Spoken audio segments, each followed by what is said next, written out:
she would say, "You do as I say, not as I do." She cuss, and she could cuss. And when a snake came around, she could really cuss. She was afraid of it, but she was going to kill it. And she would run it down.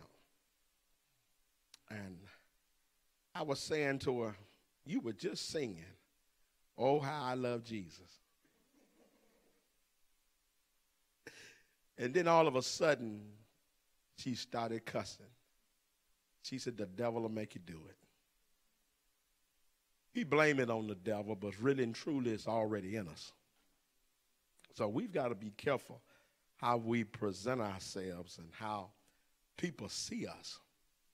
All right, let's talk about profanity here for a little while, because you ever wonder how certain things got started?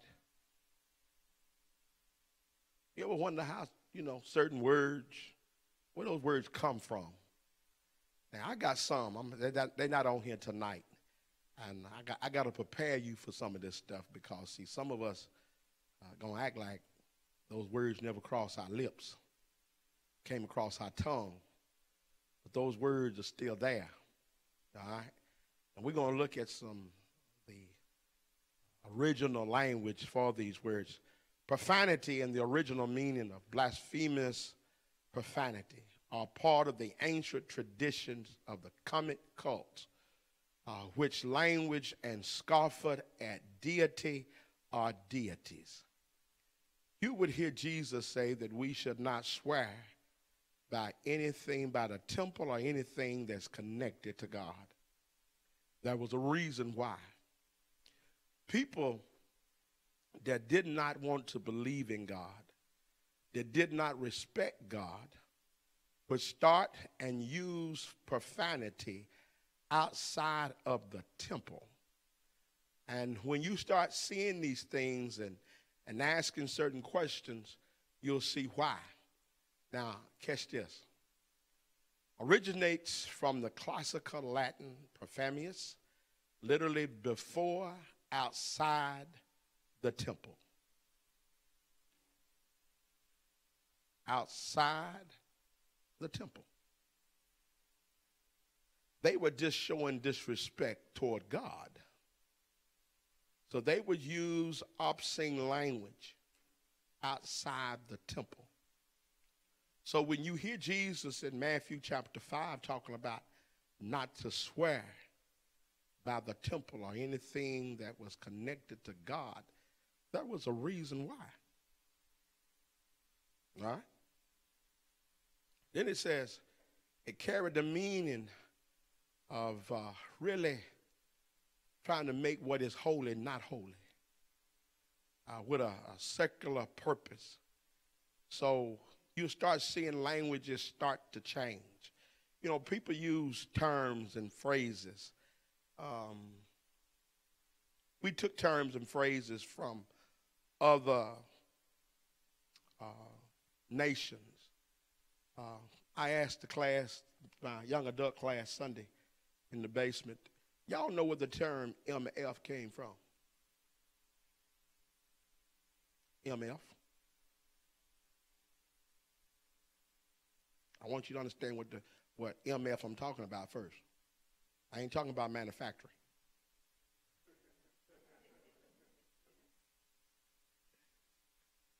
Y'all know in slavery,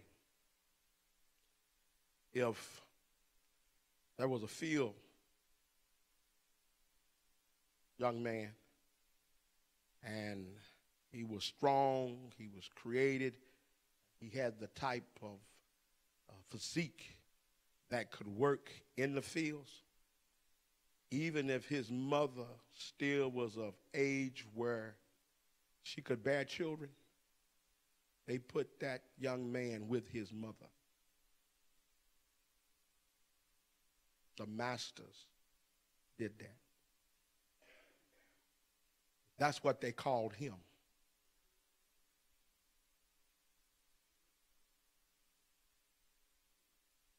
I didn't hear what you said.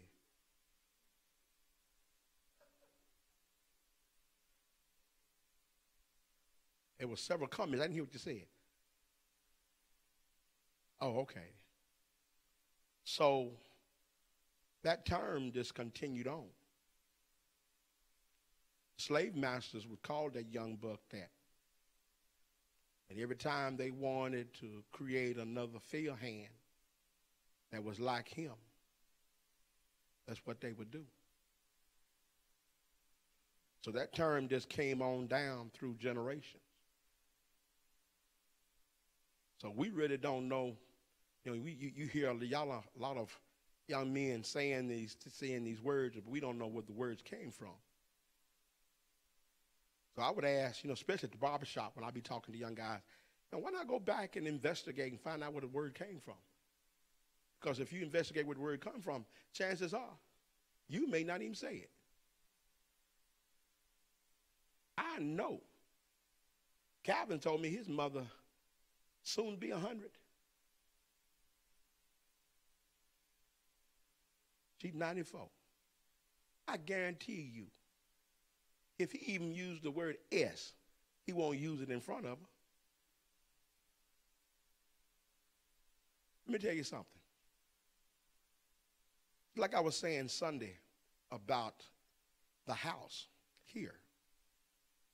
If you treat your house where you live with more respect than where you come to worship, something is wrong with you.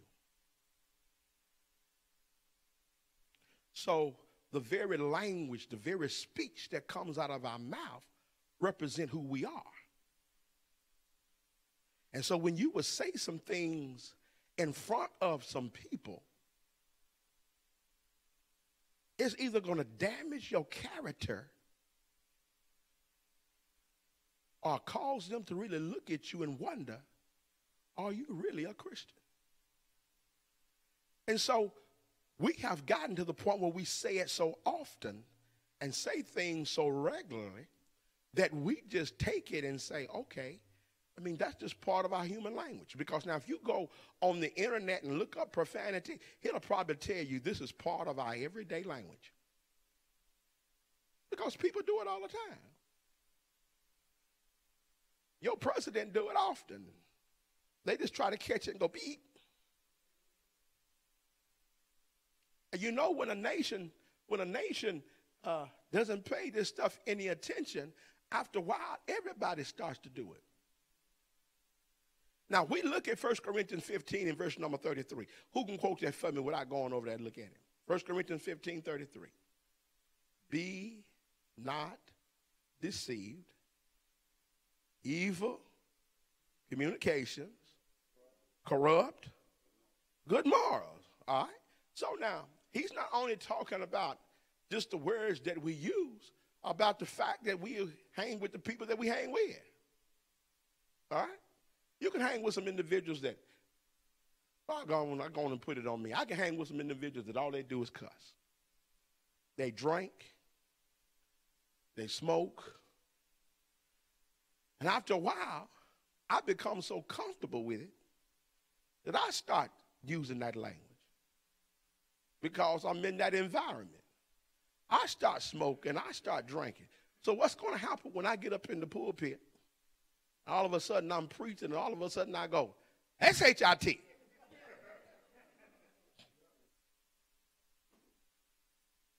Y'all going to laugh like that, or y'all going to go, oh, Lord? Did he say, he meant to say Shittim, that place over there that was connected to Jerusalem? Sister Williams is shaking her head. That ain't what he was talking about.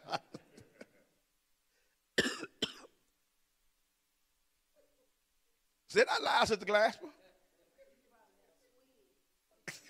Okay, now see, that's how easy things get started. But you ain't got to have a squig to do that, right? Mm-hmm. You're going to be saying.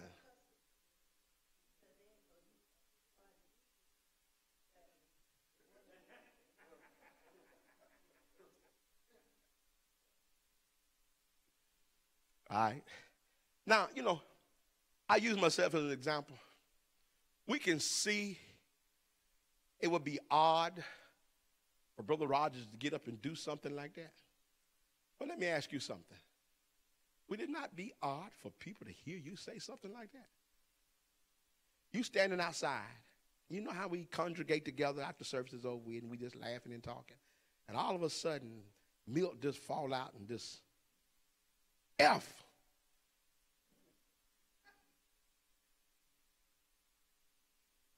Standing there. Brother Harris, Brother Martin say, S.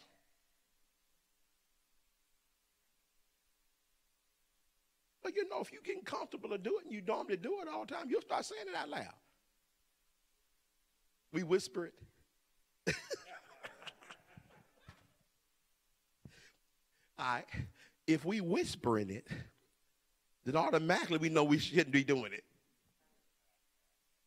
That's trying to make sure, you know, when we get ready to do something, we turn all the lights out.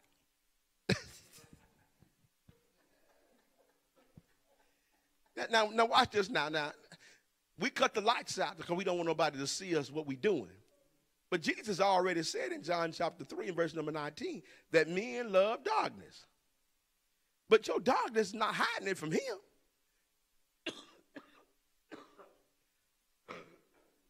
Now, he may be hiding it from one another, but we ain't hiding it from the Lord.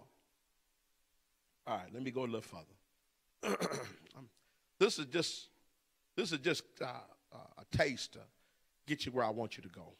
Profanity represents a secular indifference to religion or religious figures, while blasphemy was a more offensive attack on religion and religious figures, considered sinful and a direct violation of God's word. Now, before you copy this down, let me go back to a slide. Keep this in mind. James 3:10. He says, out of the mouth proceeds blessings and cursings. My brethren, these things ought not to be so. Now, keep in mind, in 1 Corinthians 6, well, let's do this. 1 Corinthians 3 and 16 reminds us that we are the temple. 1 Corinthians 6, 19 and 20 reminds us that we've been bought with a price, and we are to glorify God in our body, in our spirit, that belongs to Christ. So what comes out of your mouth ought to be a blessing to Christ. Because if it's going to damage Christ, then we're damaging not only Christ, but we are damaging the term Christianity, and we are damaging our profession. Christianity is a profession. That's why we have to make our calling and election sure. So what comes out of our mouth? So it ought to be easy for us to understand the terminology of using our mouth for what is good. You know, when James points this out, now, did y'all see? Let's do this right fast. Brother Milk, go to James 3. Give me verse number 1. But give it to me in the NIV. NIV? Yes, sir, please. Is it the NIV that you got connected with that, or is it the easy read? I got it. You got it? Okay. James 3 and 1. See, not many of you should become teachers, my fellow believers, because you know that we who teach will be judged more strictly. Look at this now. Before he even goes into the importance of taming the tongue, he automatically shows us who he's actually trying to talk to. Now, he's talking to Christians. But get this right off the bat now. He's trying to get the teachers to understand something. If you're going to jump up and you're going to profess to be a teacher, you're going to profess to be a preacher, understand something. You're going to be judged more harshly. God's going to look at you a little different than he look at everybody else. Mm-hmm. Why? Because you ought to already have your mouth tamed. You already have, you should have your control, your mind under control. Because if not, you damaging yourself. And everybody pays attention to what the teacher and the preacher has to say. Amen. You may not pay attention in class, but let him walk out that door. And let an MF come out of his word, out of his lips. Woo, did y'all hear that? Did y'all just, now, Brother Roger just said the S-H-I-T word up there. We figured it slipped. Oh, he got him a little nip before he came out here one. We're not going to ask him right here because that's something that just never happened before. But he went out there and he said, MF, something wrong with him, y'all. Somebody need to take him to the doctor. Because I know he know better. Okay.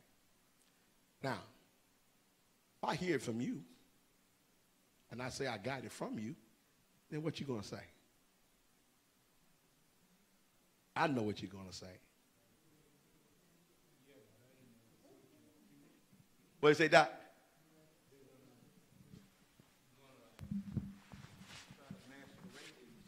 I'm not a preacher or a teacher. All right. We hold each other at different standards. Yes, sir. We most definitely do. Yeah.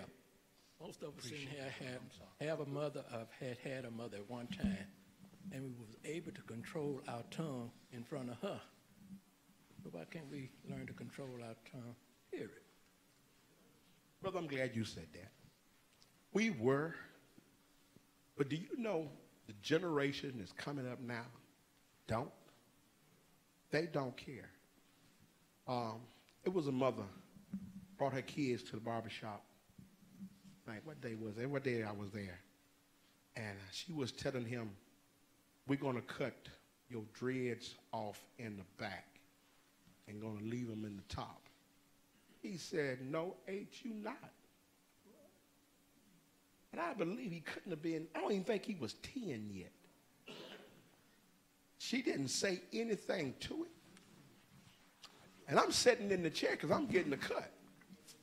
And the girl that's cutting my hair, she says, Pastor, don't kill him. And I said, you must felt me tense. And she said, yeah, I felt you tense. And I said, I can't believe this young guy going to say this in front of his mom, and mama not going to say anything.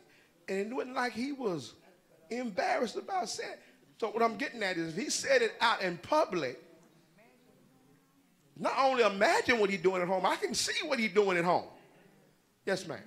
I was going to say on the line of what Brother Lee said, there's a generation that don't believe in spanking their kids. If we had, looked like we wanted to say something like that, we got punished. But now, just like he said that, she probably took him to get some ice cream when he got through. So it's a generation that just don't, they think it's horrible. No, it didn't kill them if their parents spanked them or punished them for something. I had to go to. I'm going to say, I think it's another level to that. Like, my wife and I, we were at the movie theater the other day, and these kids were running down the hall, and the mother was like, get your way back here before I'll beat your way, right? So that's one part of it, right? They're getting it from that. And then what else is she saying to them that's inappropriate? That's teaching them a bad example. Oh, definitely. I think Now, but again, I was telling you a while ago, my grandmother used cuss words. And it was nothing for her to cuss you out. But you better not say no cuss word in front of her. Right. Yes, ma'am. And I agree with Brother Lee that we didn't say curse words and stuff in front of adults. It didn't have to be your parents. But we were saying them around our friends. And we were doing that, and sometimes if we may have done it so much, it might have slipped out at home. But you got to bop it in the mouth or something. But we're not as innocent. We're not too far removed from these kids today. We just know how to hide stuff and not do it. That's just like getting pregnant. In my day, you hid it. You send girls off. They came back, they had a new brother or sister.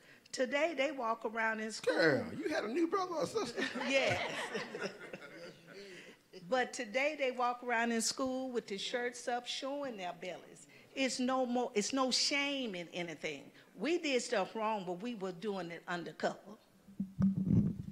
Give me Miss Kendra. I've gotten a little lack in my Christian life, I can say. When I was really not that I'm not into the word now, I'm still into the word, but I'll just say some of my friends that I've been hanging around lately, I've gotten a little slip in the mouth. And it was one point when I was very strong in my Christian life, my friend Shantae from Rockford, when she would talk to me, like, I didn't curse anymore. Like I wouldn't curse around them anymore. And they would be like, I don't never hear Kendra curse no more. So when they would say things, when they would talk to me on the phone and they would slip up and cuss, they'd be like, oh, my bad, I'm sorry. I shouldn't have said that again. And it's like they had a certain respect for me because they didn't hear me curse anymore. And so then when I started getting slip, I found myself cursing with them on the phone. And like, it's kind of like they just get quiet. Like, why is she cussing?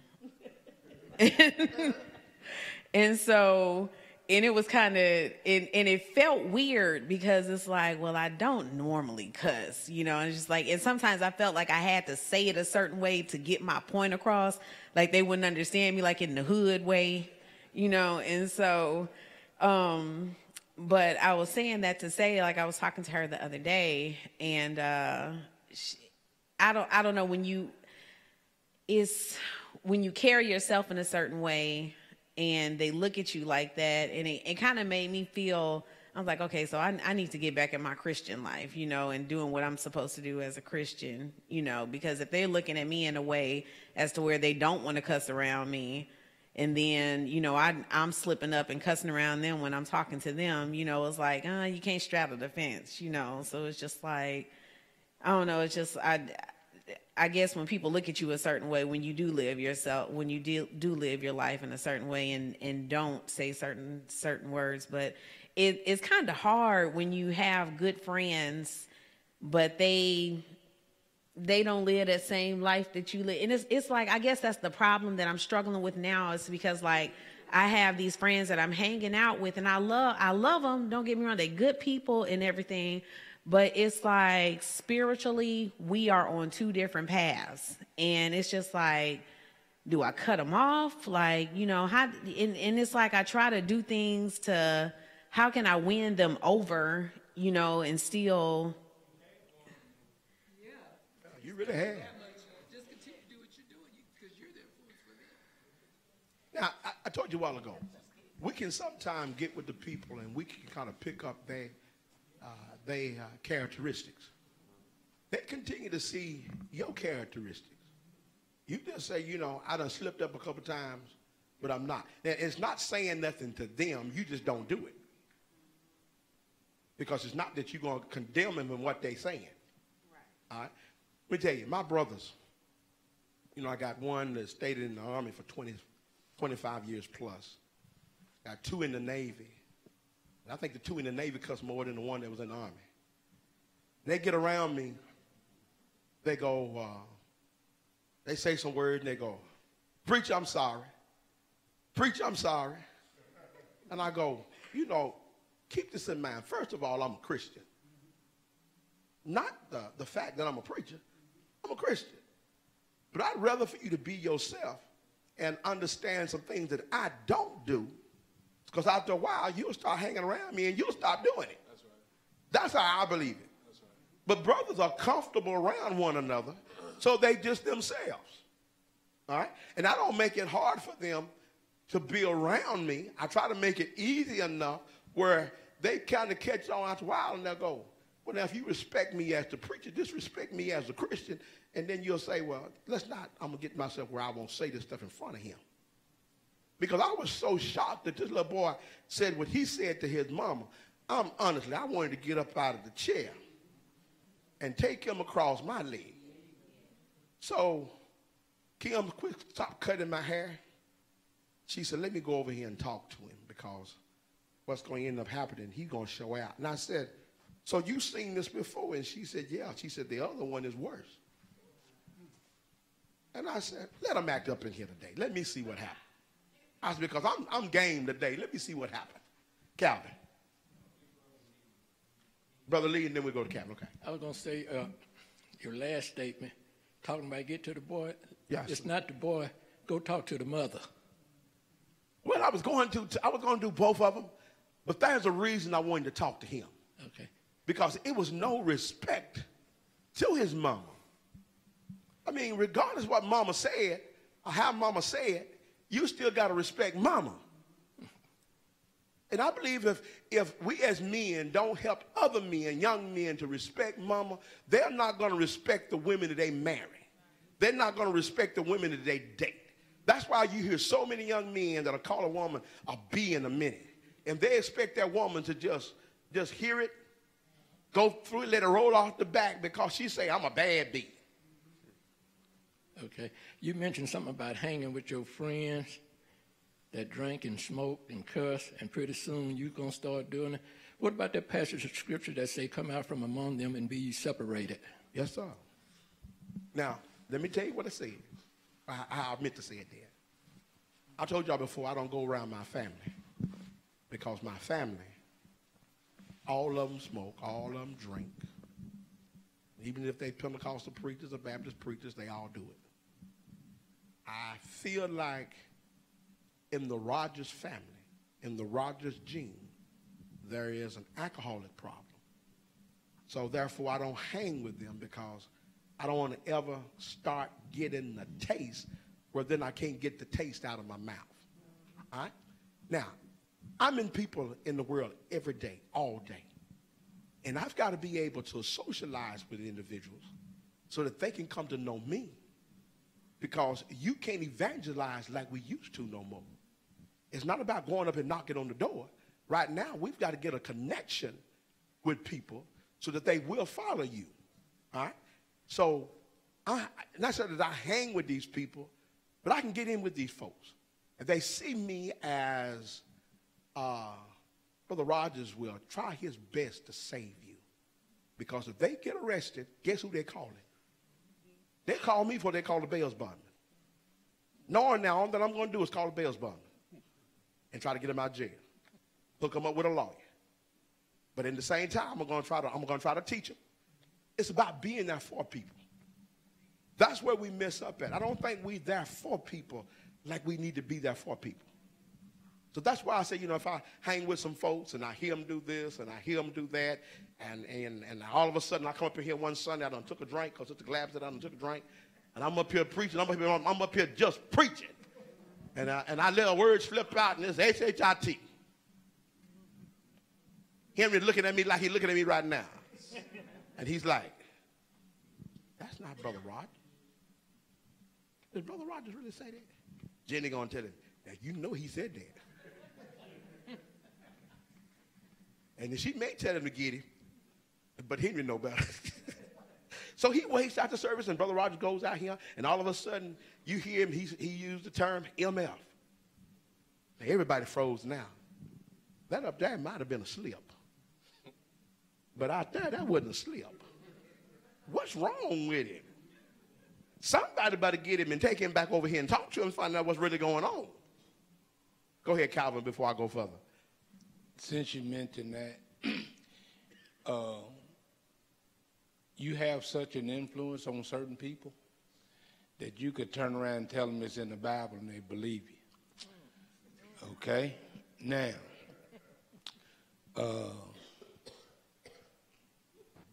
going back to, the child. And I think we've all been around it.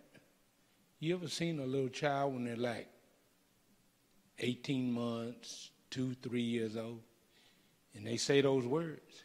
What we do? We laugh. And they said, the doctors have said that kids' minds are really, really sharp at that age, more sharper than when you get older, and they pick up on stuff.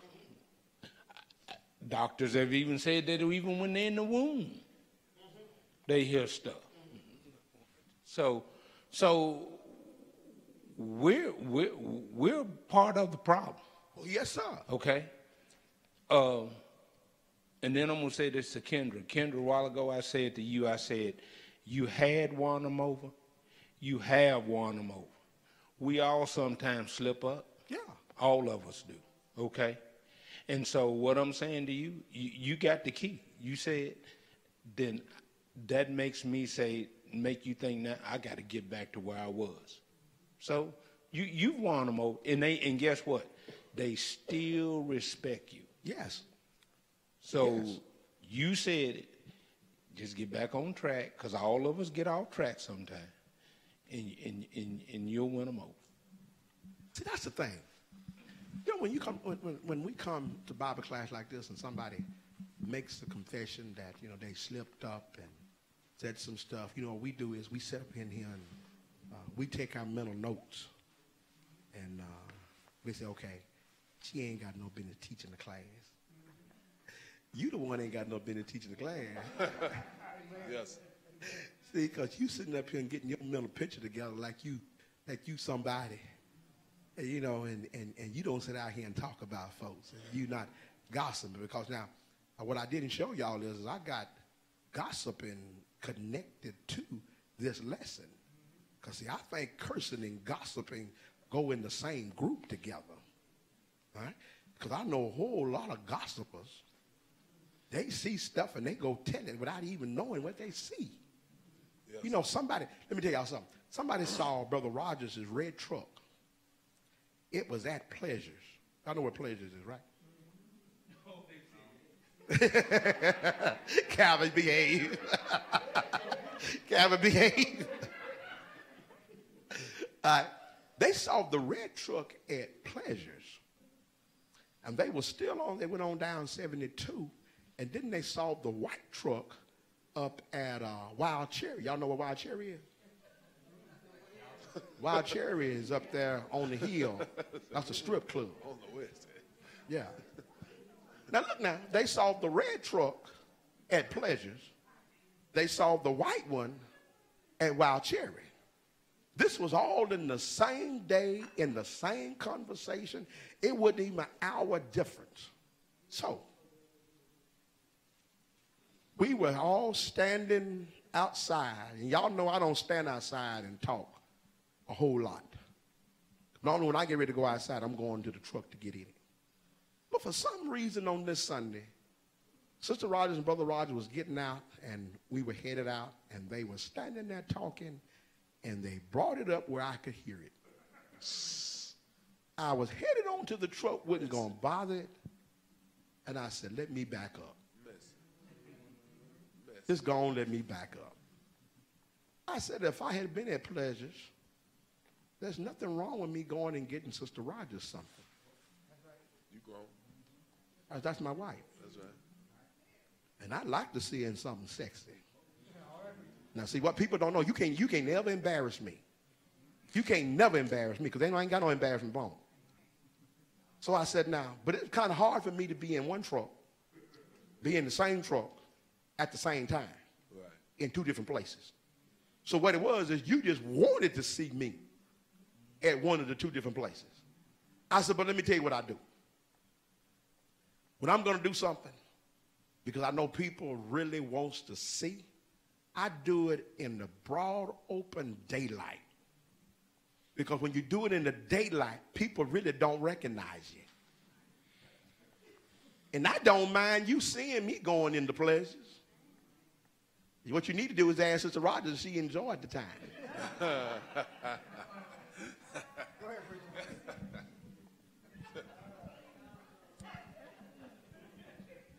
Secondly,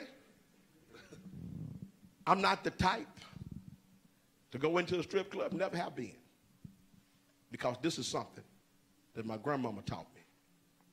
Why would you throw your money away and you don't work hard for it? I'm not the type that just throw money away. I work too hard, and Sister Rogers got an expensive taste. So if I throw it away, that's going to make me have to work harder to get more. And I think I work hard enough right now. And my body done got to the point where I can't do what I used to do no more.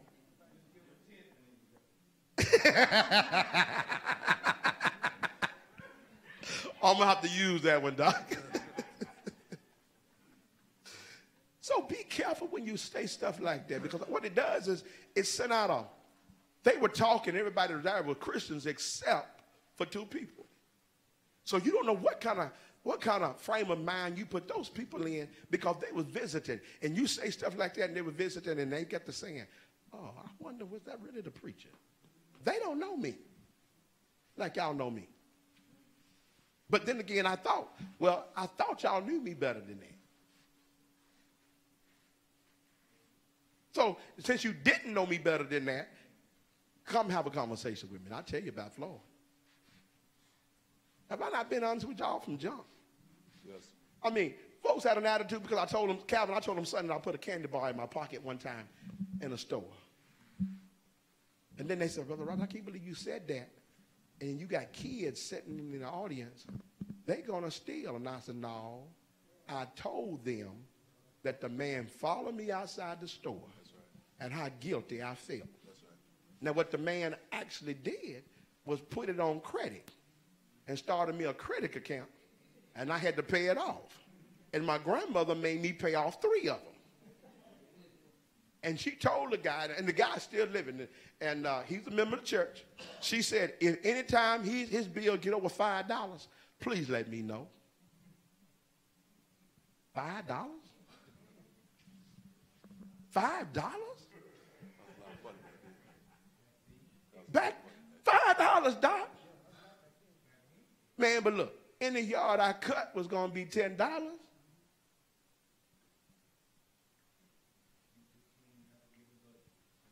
But the thing about it is how you going to sit here and act like you've never stole anything before? Yes. Because let me tell you something. When you come to God's house and you got an offering to give to God and you sit back there and you say, no, I can't give it right now, that's stealing. And let me tell you something. That's why we try to justify this. We're going to say we're going to help somebody out there that's needy, and then we're not going to bring it to the house of God. Well, you know, I helped that person out there, so therefore I didn't have to give. Yes, you do. You still have to give. And it's still considered theft when you take something away from God. Yes, sir. After all David did,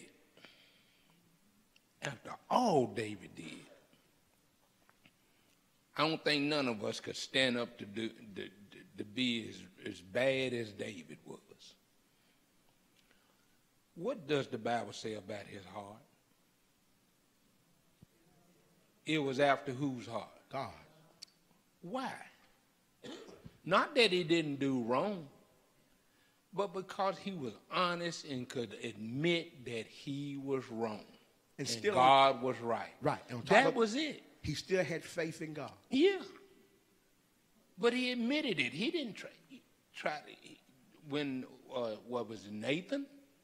He didn't deny Nathan. He said, you are the man. Yeah. He just made him feel guilty. He didn't deny it. He just made him feel guilty. He had a heart after God's own heart, because he was honest. Yeah.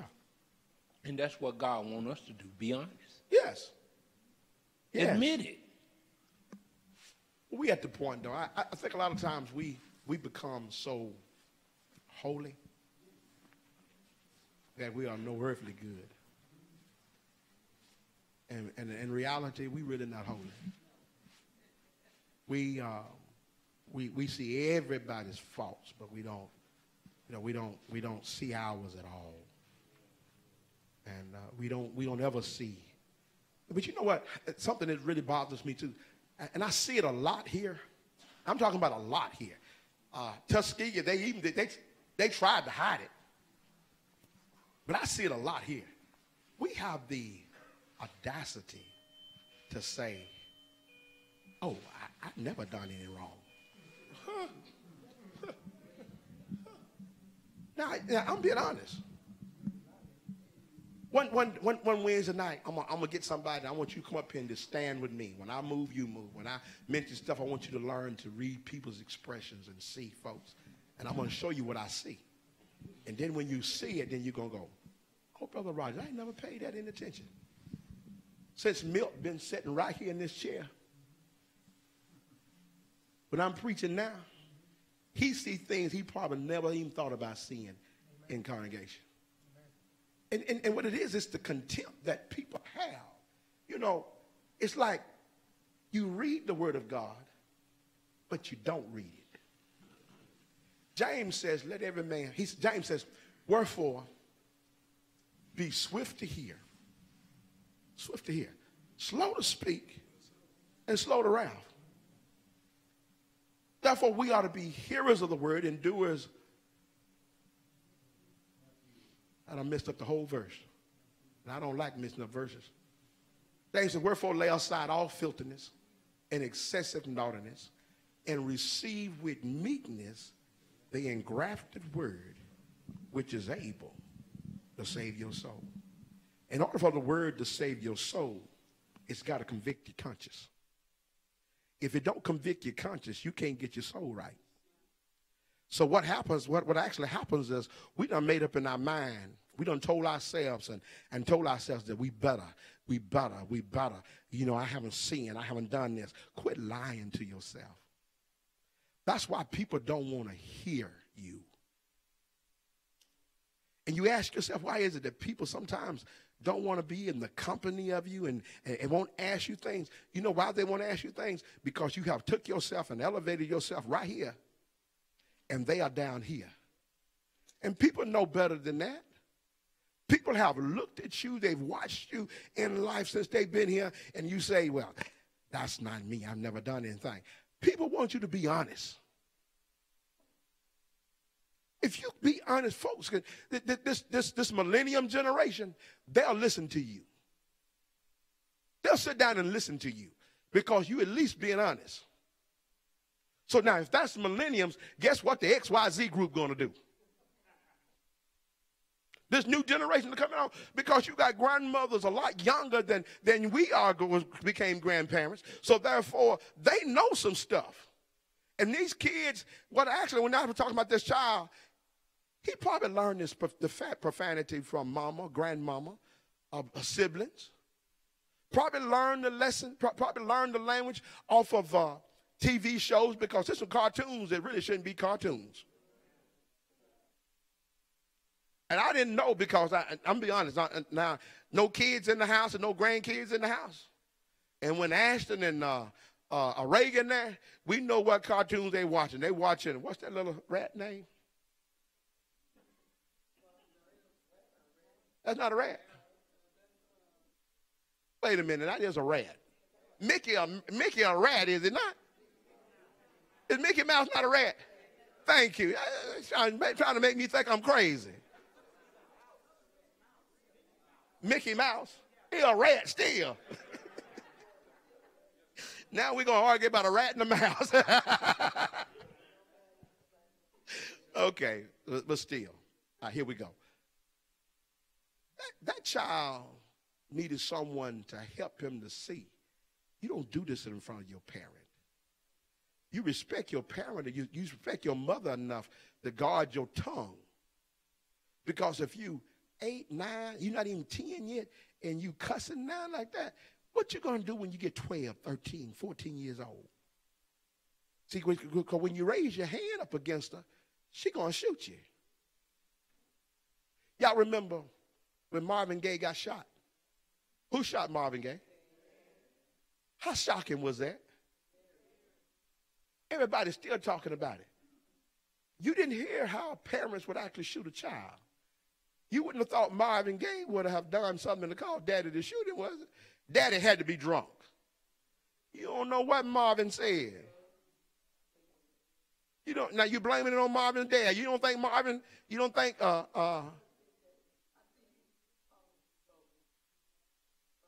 he grabbed him? Marvin was high. Marvin was hygienic.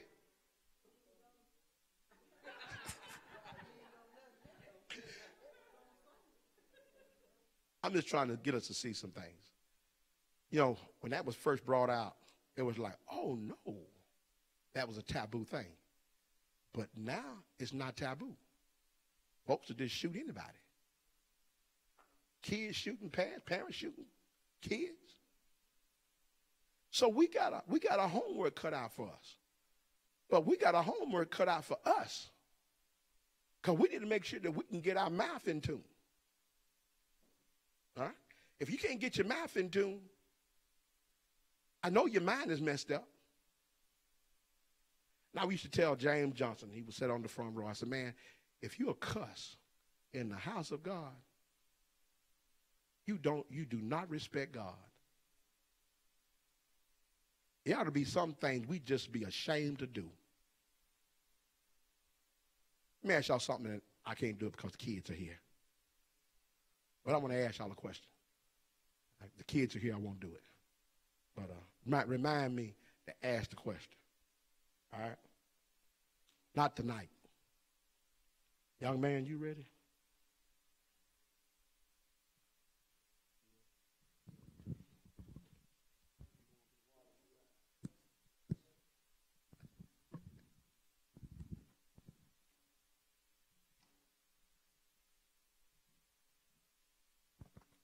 Good evening.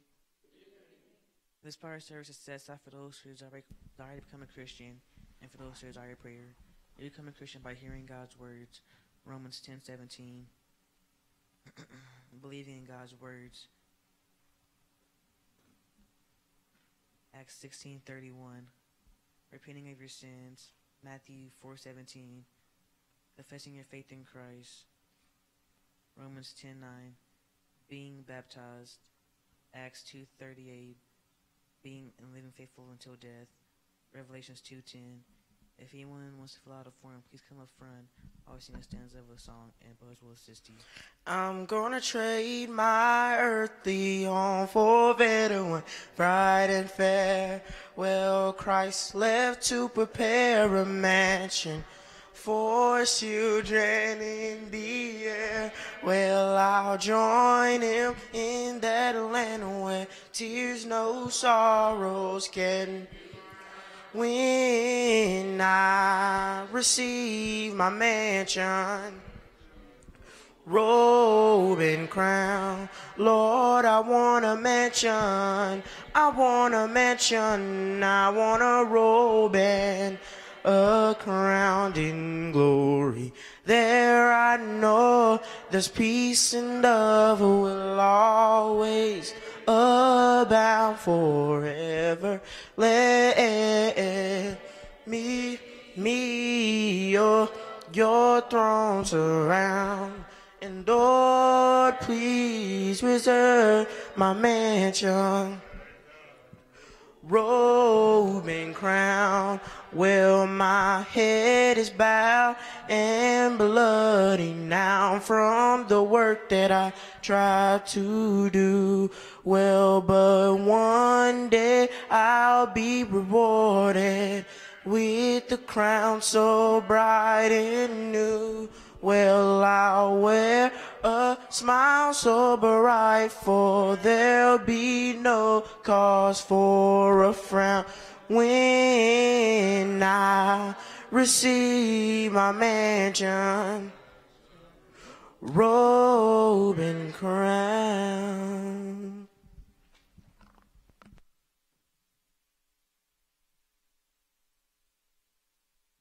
Let the church say amen. Amen. Everybody enjoy your classes tonight?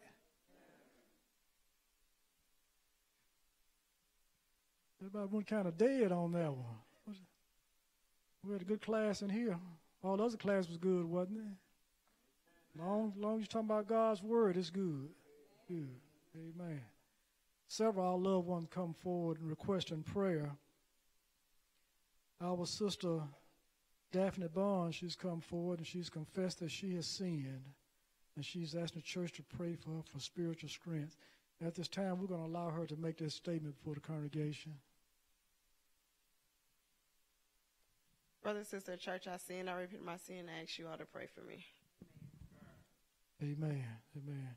Also, our sister Monique has come forward and she's confessed that she's sinned. She's asking the church to pray for her for health, for guidance, and for spiritual strength. On the matter of her confession of sin, we're going to allow her to make this statement before the congregation at this time. Amen. Amen. Our sister Kendra Malone, she's come forward and she's asking the church to pray for her. She confessed that she is sin, and she also would like to make a statement before the congregation. Church, I have sinned. I ask God to forgive me and the church to pray for me. Just continue to pray for me that I may be strengthened and just do what I'm supposed to do. I have a couple of situations that I have going on right now that I really need God to work out. Pray for my niece, Irma Malone, just to work out everything that we're dealing with right now. Amen. Also, our sister Dorothy Howard and her husband Don Howard are coming forward and asking the church to pray for them for their nephew, Troy Howard. That Troy is in intensive care, and he's in Huntsville Hospital, Maine at this time. He was involved in a motor vehicle accident early Tuesday morning. So we definitely want to keep him in prayer. Also, Sister Janice Johnson called right before 6 o'clock, said she wanted to be here today, but she could not be here. Her heart was heavy. She broke down and started crying on the phone. Her brother-in-law is in the hospital, and obviously from what's happening, it doesn't look good. But she's asking the church to pray for him and also for their family. Let us all go to the Lord in prayer. Dear Heavenly Father, we come before you this evening, Lord. It is because of you that we live, we move, and have our being. So, Lord, if it wasn't for you,